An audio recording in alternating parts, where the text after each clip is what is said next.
ಎಲ್ಲರಿಗೂ ನಮಸ್ಕಾರ. ಕರ್ನಾಟಕ ರುಚಿಗೆ ಸ್ವಾಗತ. ನಾನು ಇವತ್ತು ಬಿಸಿಬೇಳೆಬಾತ್ ಪೌಡರ್ ಮಾಡೋದು ತೋರಿಸ್ತಾ ಇದ್ದೀನಿ. ಅದಕ್ಕೆ ಬೇಕಾಗಿರೋ ಇಂಗ್ರೀಡಿಯೆಂಟ್ಸ್ 1 ಕಪ್ನಷ್ಟು ಧನಿಯಾ ತಗೊಂಡಿದ್ದೀನಿ, ಒಂದು 20 ಗುಂಟೂರು ಮೆಣಸಿನಕಾಯಿ ತಗೊಂಡಿದ್ದೀನಿ. ಗುಂಟೂರು ಮೆಣಸಿನಕಾಯಿ ಅಂದರೆ ಇದು ಸ್ವಲ್ಪ ಖಾರ ಇರುತ್ತೆ. ಈ ಮೆಣಸಿನಕಾಯಿ ಒಂದು 20 ತಗೊಂಡಿದ್ದೀನಿ. ಬ್ಯಾಡಗೆ ಮೆಣಸಿನಕಾಯಿ, ಇದು ಕಲರ್ಗೋಸ್ಕರ ಹಾಕೋದು. ಇದನ್ನೊಂದು 25 ತಗೊಂಡಿದ್ದೀನಿ. ಕಡಲೆಬೇಳೆ 2 ಟೀ ಸ್ಪೂನಷ್ಟು ತೊಗೊಂಡಿದ್ದೀನಿ. ಉದ್ದಿನಬೇಳೆ 2 ಟೀ ಸ್ಪೂನಷ್ಟು ತೊಗೊಂಡಿದ್ದೀನಿ.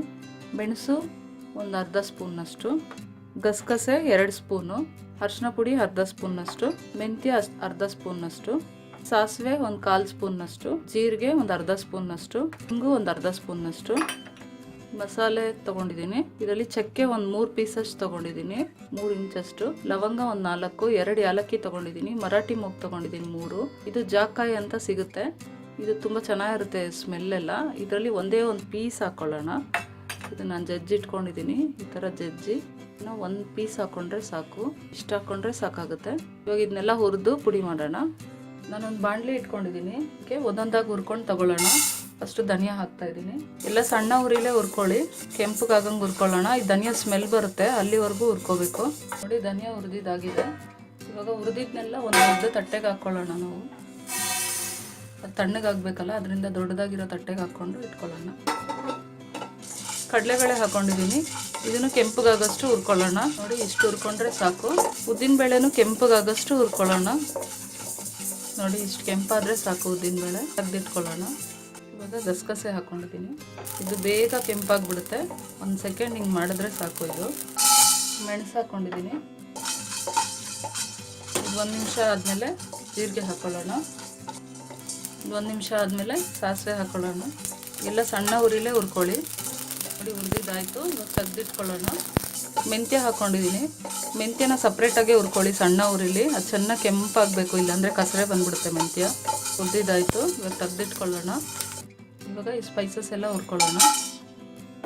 ಜಾಕಾಯಿ ಬಂದು ಆಪ್ಷನಲ್ಲು, ನೀವು ಬೇಕಿದ್ದರೆ ಸೇರಿಸ್ಕೊಳ್ಳಿ, ಸೇರಿಸ್ಕೊಂಡ್ರೆ ಚೆನ್ನಾಗಿರುತ್ತೆ. ನಿಮಗೆ ಜಾಕಾಯಿ ಸಿಕ್ಕಲಿಲ್ಲ ಅಂದರೆ ಪರವಾಗಿಲ್ಲ. ಆಯಿತು, ಇವಾಗ ತಗೊಳ್ಳೋಣ ಇದನ್ನ. ಇವಾಗ ಬ್ಯಾಡಗೆ ಮೆಣಸಿನ್ಕಾಯಿ ಹಾಕ್ಕೊಂಡಿದ್ದೀನಿ. ನಾನು ಯಾವುದಕ್ಕೂ ಎಣ್ಣೆ ಹಾಕಿಲ್ಲ, ಹಾಗೆ ಡ್ರೈ ರೋಸ್ಟ್ ಮಾಡ್ತಾಯಿದ್ದೀನಿ. ಮೆಣಸಿನ್ಕಾಯಿ ಹುರಿದಿದ್ದಾಗಿದೆ, ತೆಗೆದಿಟ್ಕೊಳ್ಳೋಣ. ಗುಂಟೂರು ಮೆಣಸಿನ್ಕಾಯಿ ಹಾಕ್ಕೊಂಡಿದ್ದೀನಿ. ನಾನು ತೊಟ್ಟು ತೆಗ್ದಿಲ್ಲ, ಹುರಿದ್ಮೇಲೆ ತೊಟ್ಟು ತೆಗಿಬೇಕು, ಇಲ್ಲಾಂದರೆ ಘಾಟ್ ಜಾಸ್ತಿ ಆಗಿಬಿಡುತ್ತೆ. ಹುರಿದಿರೋದನ್ನೆಲ್ಲ ಒಂದು ಪ್ಲೇಟ್ಗೆ ಹಾಕ್ಕೊಂಡಿದ್ದೀನಿ. ಇದೆಲ್ಲ ಕಂಪ್ಲೀಟಾಗಿ ತಣ್ಣಗಾಗಬೇಕು.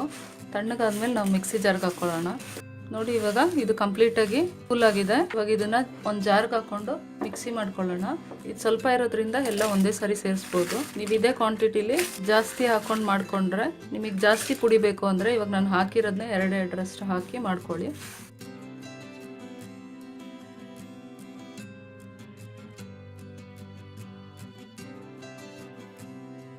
ಇದಕ್ಕೆ ಹಿಂಗು ಸೇರಿಸ್ಕೊತಾ ಇದ್ದೀನಿ, ಅರಿಶಿನ ಪುಡಿನೂ ಸೇರಿಸ್ಕೊಳ್ತಿದ್ದೀನಿ. ಇವಾಗ ಇದನ್ನು ನೈಸಾಗಿ ಒಂದು ಪೌಡ್ರ್ ಮಾಡೋಣ. ಇದನ್ನು ಪೌಡರ್ ಮಾಡ್ಕೊಂಡಿದ್ದೀನಿ. ಇವಾಗ ಇದನ್ನು ಒಂದು ಪ್ಲೇಟ್ಗೆ ಹಾಕ್ಕೊಳ್ಳೋಣ. ಬಿಸಿದ ಬಾಟಲ್ಗೆ ಹಾಕ್ಬಾರ್ದು, ನಾವು ಒಂದು ಪ್ಲೇಟ್ಗೆ ಹಾಕಿ ತಣ್ಣಗಾದ್ಮೇಲೆ ನಾವು ಬಾಟಲ್ಗೆ ಹಾಕಿ ಇಟ್ಕೊಳ್ಳೋಣ.